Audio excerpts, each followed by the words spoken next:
All right, let's talk with Connor O'Gara, CJ O'Gara on Twitter. Saturday Down South is where you find his work. He is always kind to join us, and I always chuckle when I see him in the preview monitor, and he's wearing Dunaway's favorite T-shirt. He and Dunaway have this weird Devil Rays connection.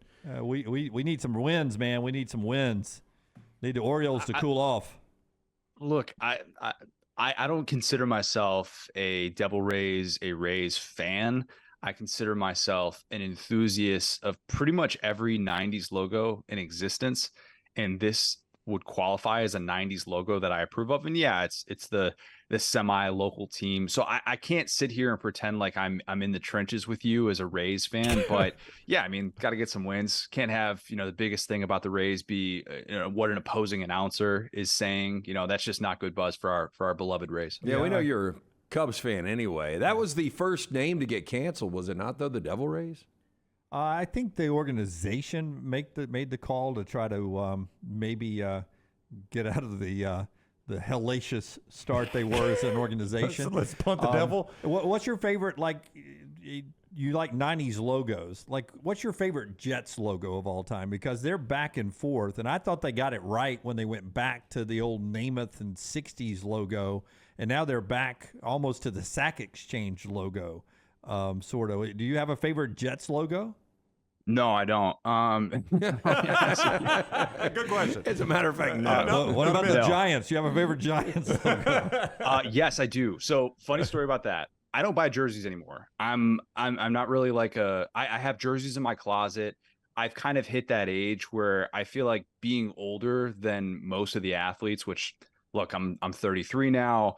And I'm at that point in life where I realize everybody that comes through is younger than me. So it kind of feels weird. And with college football, you're covering these guys. So it's kind of strange.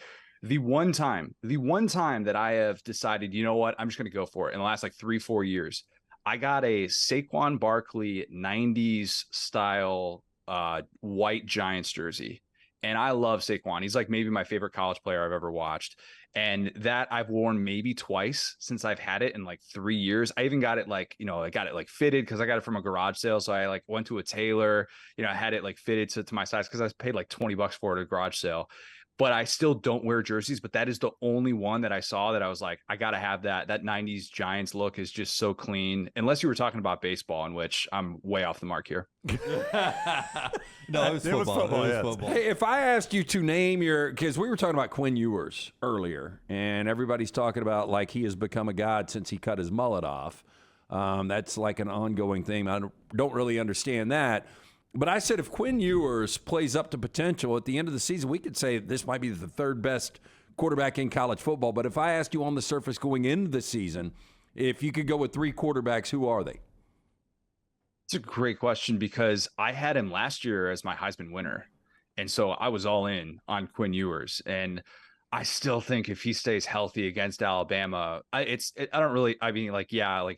it makes a difference in that game, but I just want to see a healthy Quinn Ewers. I think his throwing ability is so unbelievably special. But if I'm picking 3 quarterbacks that I want to have in college football, you have to start with Caleb Williams. Despite the fact that some of the Utah stuff bothers me, I'll still pick Utah to beat them every single year. That's just not a team that they're going to beat, and that's okay. I would go with Drake May. Even though the new offense going to be a little bit of a different transformation with Phil Longo off to Wisconsin. And then the third one's where it gets really interesting. And I might get in some trouble for saying this because I don't have Jaden Daniels as my number 1 quarterback in the SEC coming into this year. I gave that title to KJ Jefferson.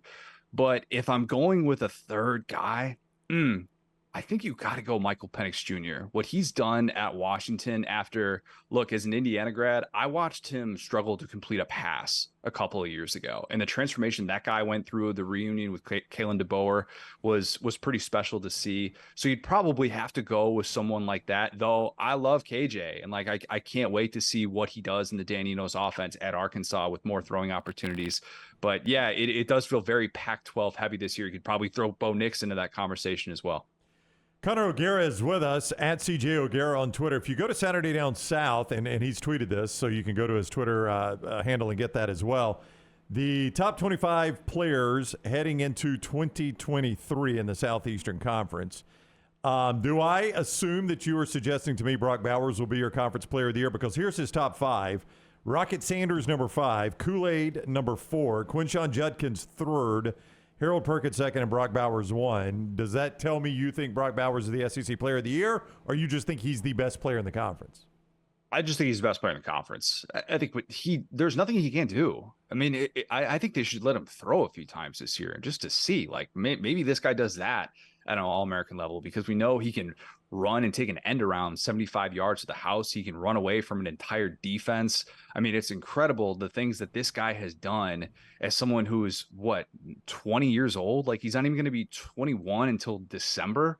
And he's already, like, if he has another season like what he's had the first 2 years, I think he's unquestionably the best tight end in the history of college football. And you could go back and you could find the greats, you could find an Ozzie Newsome, and you could compare. It's difficult to compare numbers side by side because obviously the eras have changed and it's so different.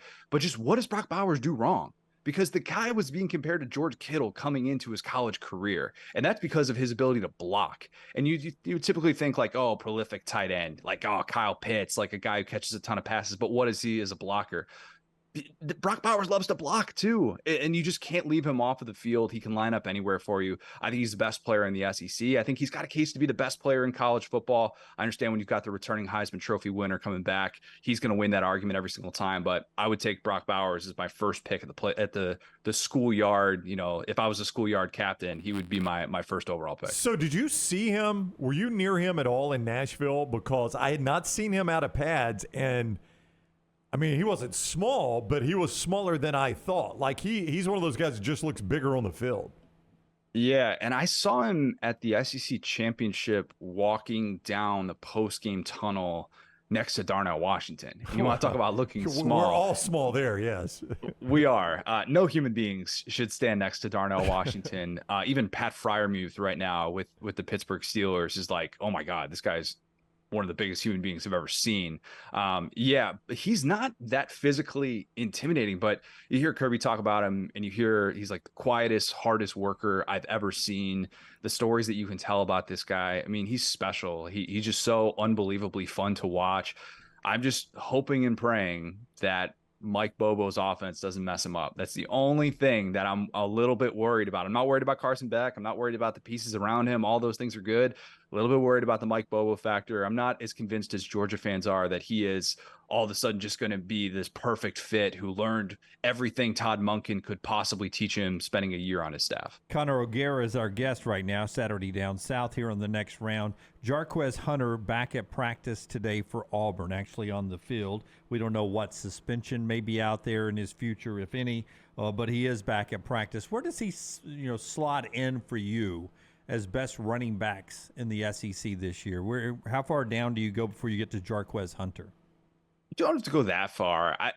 I would have preferred to have seen Ray Davis get preseason All SEC love instead of Jarquez Hunter, with some of the uncertainty of his situation. I mean, quite frankly, like, we don't know. We're still it's very much day by day. It's news that he's practicing. We're going to wait and see how this all plays out, how Auburn's going to handle it. So it's kind of tough. Like, I'm not necessarily a believer that those guys who you have questions about, like George Pickens getting preseason All SEC love a couple years ago, and he's coming back from a torn ACL. Like, he's going to be out for 2 months at the very least. It was just a weird thing.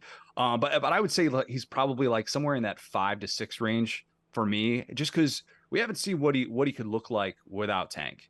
And I think that's kind of the question that I have is, okay, is he going to be a true feature back? Is he going to be somebody that they can really rely on? Because they have to. I mean, I understand Hugh Freeze has done a really good job in the portal. I think the offensive line should be better this year with all the group of 5 additions that they have up front, perhaps 3 group of 5 starters on the Auburn starting offensive line. But I'd probably say he's a little bit more in that 5 to 6 range, kind of more of the wait and see type guy. I'd probably have more confidence, and Auburn fans might be upset with this. I like Jace McClellan a lot. I think Jace McClellan's going to be a stud. One of my bold predictions that I have for this year in the SEC is that he is going to lead the SEC in rushing. I know everybody's talking about Justice Haynes right now as well, but I think getting back to murder ball, what Alabama's doing, I think that ends up being kind of a bigger story among the running backs in the state of Alabama. Connor, when the coaches poll dropped yesterday, a couple of observations for me. Too high Penn State at 7, too low A&M at 25. What were your takeaways? You said too low for A&M at 25? I think you too of low. all people? I think, Yeah, Wow. you may not have followed his love affair with Bobby Petrino. That goes a long way back. Yeah. But Lance has always loved him some Bobby P. So Yeah, I think here's the way this is going to work out. We talked about this scenario yesterday. Bobby Petrino gets the offense dialed in. If Wigman is really good at quarterback, because those receivers are going to be studs, they have this massive turnaround. Jimbo gets zero credit for it. It's going to kill his offensive ego. But this feels like this is how it's going to work out this year. I agree with a couple of things there. I think A&M ends up having a top 4 offense in the SEC. I think the Bobby Petrino, Jimbo Fisher marriage works. I think Bobby Petrino ends up being a Broyles Award finalist. I think all of those things can be true. A&M can go 9-3 this year, 9-win season. Everybody's kind of over the 8-4 jokes with them. They still don't deserve to start in the top 25. They're 5-7. They're 5-7. A preseason ranking is significant. We can't do projection, end of season projection. We have to base this on what we've seen the previous season and what the moves that they've made in the offseason are. And if we're talking about a 5-7 team automatically getting inserted back into the top 25, what are we doing here? What's the point? Because offseason rankings matter to sell tickets. you got a 30? 30-second All right, timeout. 30 second. Now do Oklahoma. Okay, Oklahoma didn't have them in my top 25. Don't think they should be ranked. Same exact thing, 100%. Dude, okay. You had a losing season. We've got another 30 Timeout. here. Do Another timeout. TCU. Oh. TCU, I have at 16. Now, that's I still rank TCU ahead of Texas in my top 25, which is out SaturdayDownSouth.com. You can go check it out. It's all over our social as well. TCU, you have to put in the top 25. If you're leaving TCU, I do out of the top not. They're 25, not going to be any good. Yeah, they will not end up in the top 25. Yeah, they're a Yeah, 7-5 team, Connor. I got to go. But with here's the thing. I got to go with the team that's You're on not- the field. Yeah.